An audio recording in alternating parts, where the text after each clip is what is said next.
what's going on with you guys? Thank you for tapping in with me again today. And if you're new to the channel, I'm Cleveland. So I have another update video for you guys.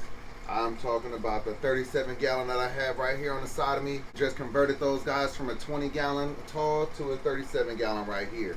Stand made by yours truly. Turtle's acting a little crazy, don't mind that.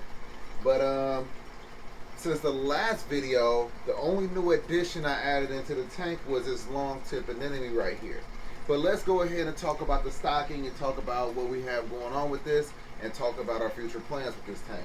So I have not bought any other fish for this tank. I still have the 2 clownfish and I have the 2 yellowtail damsels right there. I also have a fire shrimp and a cleaner shrimp in there, guys. We have a bunch of different vertebrates. We have some snails in here, and we actually have a bunch of baby snails in here. But future plans with this tank, I think I'm going to start having some coral in here. I had coral a few years back. I know what it takes. I have all the elements that we need down there, the trace elements, the calcium, all the stuff that these corals need in order for them to be happy and healthy and, you know, to live a good life. So that's to come. As far as the above the tank sump that I said I was going to build, that should be coming up in one of these upcoming videos. So we made this platform right here so it can sit up there. So that's the future plans for that. We still have on here our 2 hang on the back filters. This is a Fluval Aquaclear 70 and that is a Fluval Aquaclear 50 right there. We have a bunch of rock that we have in here, live rock that I bought.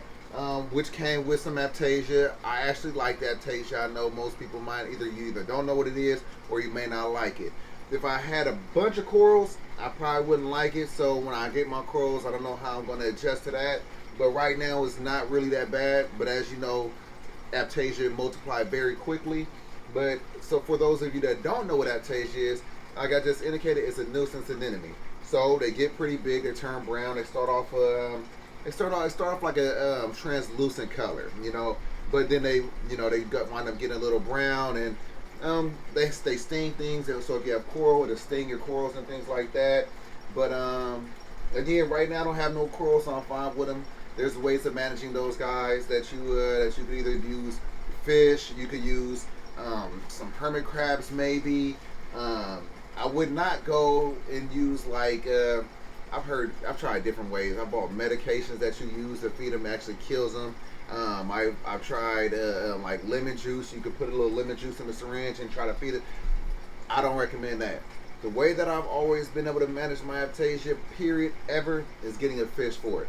But sometimes those fish will also eat your coral. So if I decide to start going with coral, I probably would go and grab me a little butterfly fish or something like that that would actually eat the Aptasia, little foul fish that would eat the Aptasia, and then go ahead and put the corals in here. Problem is that I don't know where I would put the foul fish at after that. So I'm just running these things along and just talking to you about it. I'll figure it out when I'm ready to take that step. I'm just thinking ahead. So anyway, so I want to add some more rock in here. Right now it's still looking a little empty.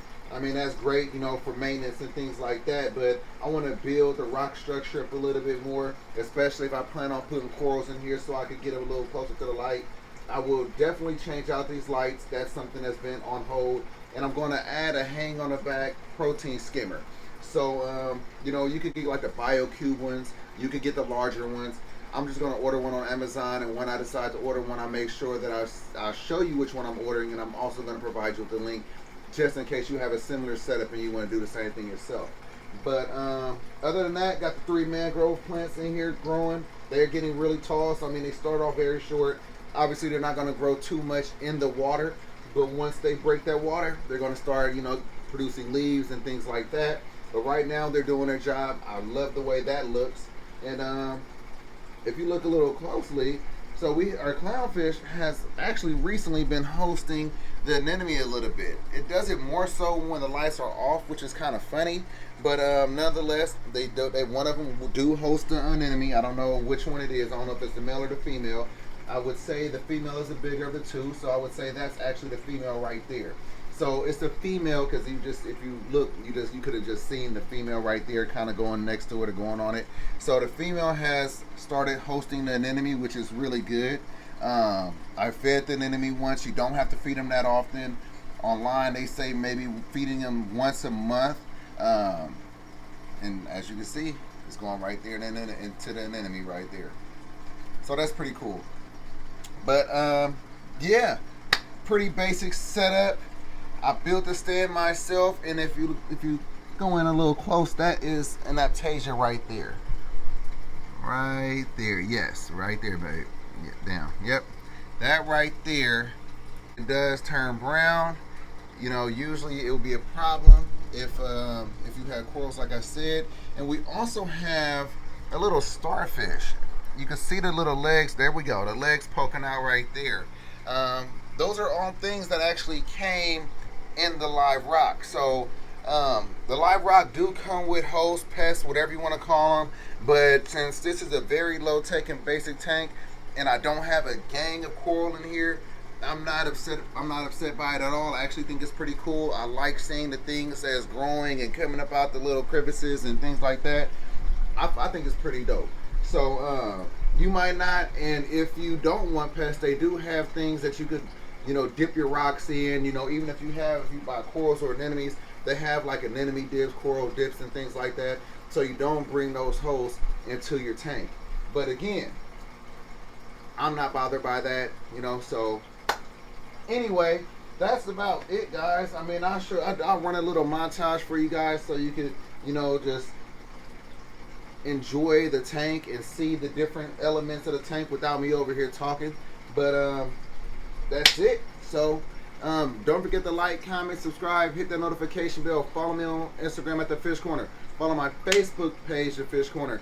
And look in that description. I have my link tree, and in that link tree is my Teespring account. So if you want to support the channel further, you could definitely help yourself to some merch.